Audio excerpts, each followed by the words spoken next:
안상수 후보님께 묻겠습니다. 안상수 후보님 이번 전당대회의 가장 큰 화두가 화합입니다. 그리고 당내 화합이고 국민 통합입니다.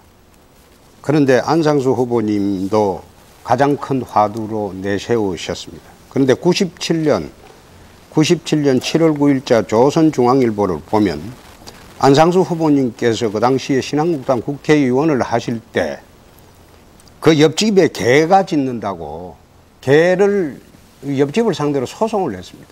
2천만 원 손해배상 청구 소송을 냈습니다.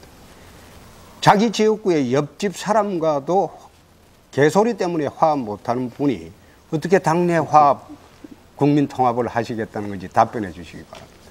참 묘한 것도 조사를 했네요. 이거는 다 그 언론에 나온 이야기입니다. 제가 답변하겠습니다. 네. 거기 그 당시 우리 애가 고3입니다. 근데 단독주택에 살고 있는데 바로 옆집에 개를 10마리 키웠습니다. 얼마나 시끄럽고 냄새가 나는지 애가 입시 공부를 할 수 없었습니다. 그래서 제가 사정하고 몇 번을 찾아가서 좀 개를 좀 딴 데 좀 옮기면 안 되겠냐, 한 마리만 키우면 안 되겠느냐 이랬는데 10마리를 계속 키웠습니다. 한번 상상해 보십시오. 10마리가 찢어져 제끼면. 좋습니다. 그래서 좋습니다. 가만히 있어 보세요. 네, 가만히 있어 보세요. 됐습니다. 그래서 제가 답변됐습니다. 시험 공부할 수 있도록 그렇게 좀 해달라고. 그 옆집입니다.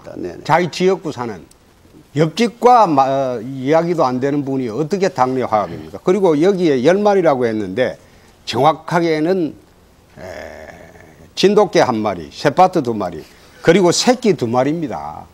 이 다 조선일보하고 중앙일보 보도된 겁니다. 그런데 바로 옆집과 화해도 못하고 그걸 갖다가 그럼 애를 갖다가 딴 데 하숙시키든지 자기 지역구 옆집과도 그러면서 어떻게 당내 화합을 논합니까? 그리고 두 번째 안상수 후보님에게 질의를 드리겠습니다. 어제 병력비리 제가 또 하겠습니다. 예, 병력비리 이야기를 할 때 흑색선전이라고 했습니다. 그런데 그 흑색선전이 아니고 그것은 공직자 병력상 공개조회라고 이 병무청에서 나온 겁니다. 이 사실을 사흘 전에 알았습니다. 공개된 사실. 왜 흑색선전이라고 했습니까? 12년간 병력을 기피했다고 흑색선전을 했습니다. 제가 그 신체 검사와 입영 그걸 못한 건 한 3년 정도 기간입니다. 그 외에는 전부 법적으로 됐고요. 됐습니다. 그리고 답변 듣지도 않으면서 못했다고 이러면 일방적으로 얘기하면 됩니까? 그거는 그 김성식 후보한테 묻겠습니다. 병력 기피당 우리가 이래 고생을 했는데 또다시 병력 기피가 전당대회에 나와서가 되겠습니까? 건강한 보수는 사회적 책임을 다해야 됩니다. 내내 당대표가 그런 문제로 하면 당이 골병이 듭니다. 안 됩니다. 지금 그 안상수 후보님은 네거티브하고 후보자 검증을 잘못 알고 계신데 네거티브라는 것은 사실이 아닌 것을 내세워갖고 덮어 씌우는 것을 네거티브라고 합니다. 지금 그 저희들이 하고 있는 건 후보자 검증입니다. 팩트를 내세우는 겁니다. 특히 병무청에 공개된 자료를 근거로 하는 겁니다. 저도 사실 이 병력 문제 거론하는 거 굉장히 가슴 아픕니다. 그런데 왜 거론을 한가? 저도 알은 지가 지금 한 나흘밖에 안 됐습니다. 그 사이에 안상수 후보님은 고령자 면제로만 알았습니다. 그런데 그 면제되는 과정이 이번에 자료를 보니까 12년간 문제가 있었다는 겁니다. 그래서 지금 이야기를 하는 겁니다. 도대체 지금 어제 문화일보 윤창중 의원 칼럼에서 병력 도피 12년을 조목조목 거론하면서 어떻게 이런 분이 검사가 되고 사선의원이 되었나? 그렇게 했고 오늘 동아일보 사설에서는 병력 기피를 거론하면서 우리 안상수 후보님 병력 기피를 거론하면서 이 병력 조회 이게 사실이라면 당대표 자격 없다고 지적을 했습니다. 당의 얼굴이 될 자격이 없다. 그리고 오늘 스포츠刊 신문에서는 연예인 운동선수만 병력 기피하냐, 유명 정치인도 더 심하다. 이런 제하에 안상수 후보님을 병력 비리 종합 백화점이라고까지 지금 했습니다. 답변해 보시죠.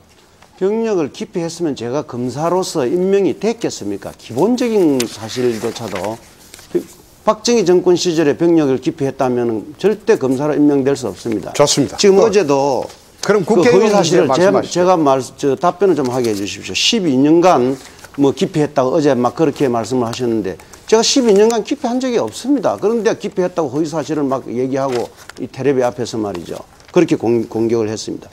제가 기피했다는 거는 그 서류에 기피라고 쓰여 있으니까 기피로 보는데 고의적인 기피의 경우에만 우리가 처벌하는 것이지 정말 영장을 받지 못해서 했을 경우 그런 기피는 그런 기피를 안 됐습니다. 봅니다. 그런데 예. 아니, 됐습니다. 제가 한번 들어보십시오. 제가 추가로 물을 시간을 제가 줘야죠. 75년도에 사법시험 합격해가지고 75년도 그게 그다음에 아니고 법무관에 들어보십시오. 12년 기피했다. 그러니까 내가 지금 묻는 거 답하는 거 됐습니다. 아닙니까? 12년 기피가 이야기가 그런데 아니고 75년도에 제가 사법시험 합격해가지고 법무관으로 지원을 해가지고 제대로 갔는데 무슨 됐습니다. 12년 기피했다고 예, 어제 예, 그렇게 됐습니다. 허위사실을 그만하면 됐고. 저 텔레비에 대고 그렇게 내 얘기를 하는 이야기를 겁니까? 하겠습니다. 지금 좀 앉아서- 말씀을 좀 삼가해 아, 예, 예. 주시기 바랍니다. 가만히 그리고 공직자 그 언론도 말이죠. 지금 말은 못하게 아니 그런데 그 언론도 지금 좀 제대로 제기해 주십시오. 알지도 못하고 지금 제대로 얘기하는 거 언론도 알지 아닙니까? 못한 게 아니라 언론이 내한테 지명수배까지 됐어요. 71년도 병역기밀로 지명수배 돼가지고 행방불명 돼가지고 공소근무 된 게 이게 공소시효가 지나서 공소근무 된 거 아닙니까? 예, 지명수배까지 됐잖아요. 네, 시간 다 됐습니다. 그래. 왜 자꾸 거짓말합니까? 아니 참다. 시간 다 됐고요. 정보껏 거짓말해야지 말씀을 좀 공개 자료를 삼가세요. 가지고. 시간 다 됐고요. 홍준표 후보 수고하셨습니다.